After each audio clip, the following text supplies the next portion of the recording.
What the fuck is going on? Metadata shows FBI's raw Jeffrey Epstein prison video was likely modified. Dan Bongino is now considering resigning along with Kash Patel if they don't get rid of Bondi. All after some big Trump W's too. Like he wins hard and then he loses hard too. Man. Metadata embedded in the video and analyzed by Wired and independent video forensics experts shows that rather than being a direct export from the prison's surveillance system, the footage was modified, likely using Adobe Premiere Pro.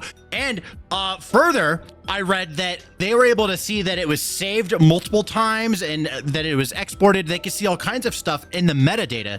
The question is, why take the video and put it in Premiere Pro? Keep this in mind. They're also saying experts caution that it's unclear what exactly was edited and that the metadata does not prove deceptive manipulation. They got to cover their ass, so they got to say this. But we can all say this.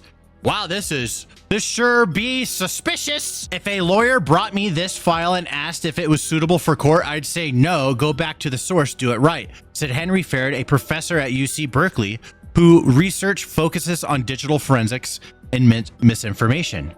So even in court, you could argue like, hey, this has been altered. Right, that's a good point. So why would they need to modify it? It's a 12-hour long video. You just have that video. Does it need to be modified? It was saved multiple times, exported, and now Dan Bongino is going to resign or threatening. This is also secondhand. Let me be fair. This is from sources that work closely with these people, according to sources like CNN and Daily Wire. Keep that in mind. Okay, so we could be getting, bamboozled. Telephone could be happening.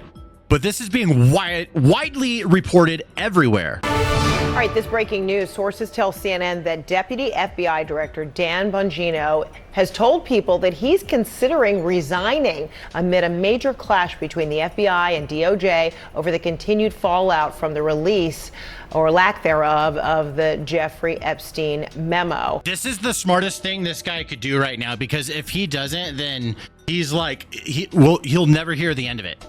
And as he should never hear the end of it, because he would be a part of it, contributing to this. He spent all this time hyping up this issue and then to just in the end tell us that there is no issue. This is crazy. So what's going to happen from here? If they resign, do they talk about this at some point?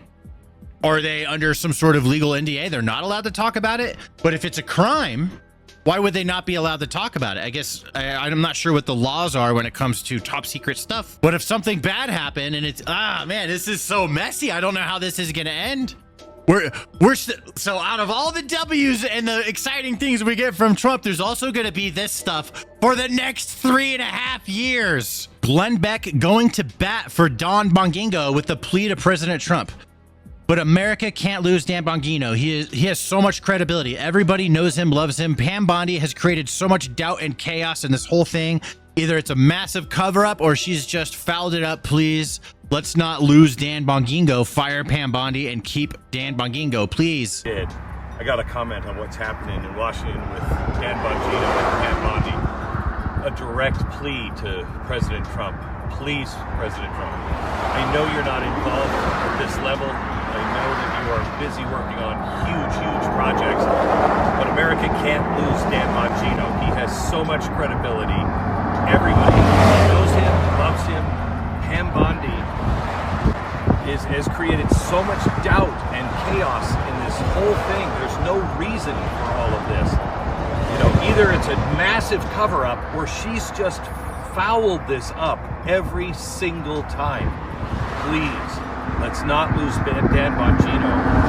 If there's a choice, I hope not, but please, fire Pam Bondi. Keep Dan Bongino. Oh, yes. Okay. Hold on. I just had to look this guy up. I'm like, who is this guy? But I remember now. Yeah, this was a guy way more known during like the, I would say, Bush and Obama era. That's when he was most notable, or when I heard about him the most. He must have gotten out of it. Yeah, he was like a political radio guy and he had like a voice.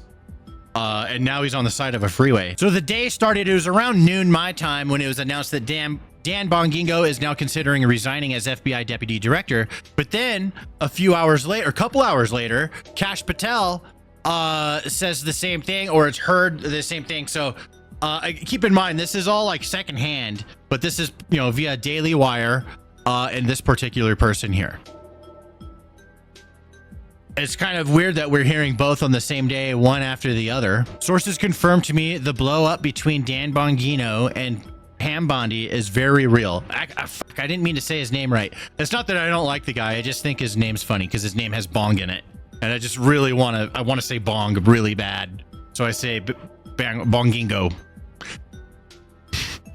This has been brewing for 4 months and came to a head at the White House on Wednesday. He has not been in the office since. Most of the frustration at FBI relates to her handling Epstein disclosures and disputes between FBI and Bondi about how to proceed. Bongino appears ready to resign imminently if Bondi remains in office. This is an interesting image because I remember seeing the same thing. So this is when they were announcing that there was nothing. He says that there was he didn't kill himself and he didn't and there was no list. And he doesn't look. This reminds me of when Ben Affleck was promoting Batman or Batman and Superman or something like that. And or Justice League. I think it was the Justice League. Archie, find that. You got to find the face, bro. He looked like he was miserable and that movie was going to fail. I'm really curious to see what's going to happen. Are these guys going to step down? I think they should step down to make a point and to save their own asses. So because I think these guys genuinely went in and wanted to expose some things. And then the system happened. The man fucking happened. The reality fucking check of the way, a reminder. Here's how it really fucking goes down. Politics and Washington, it breaks people. Wild. This Washington has happened to these two men. Look at this. No matter what happens, I do genuinely believe that we will never, ever, ever know what happened. We'll never know about who was on what list. That no evidence will ever be released. And in fact, I think a lot of stuff is gone. Well, there's no way to see it. With that all said, I thought it'd be fun to end on a little conspiracy here. This is something that Julian Assange said years ago. Now, again, I mean, I'm not like some Julian Assange supporter or anything like that, but I do know that he has a hard-on for leaks from the government and knowing all the shady stuff that's going on. He says the reason the FBI wouldn't let the Epstein client list come out in court is because if they did, their blackmail would no longer be useful and the CIA would lose their control over all the powerful people they spent decades setting up. That's a conspiracy. I mean, maybe. He said this years ago. This isn't a new quote from him. Adobe Premiere, baby.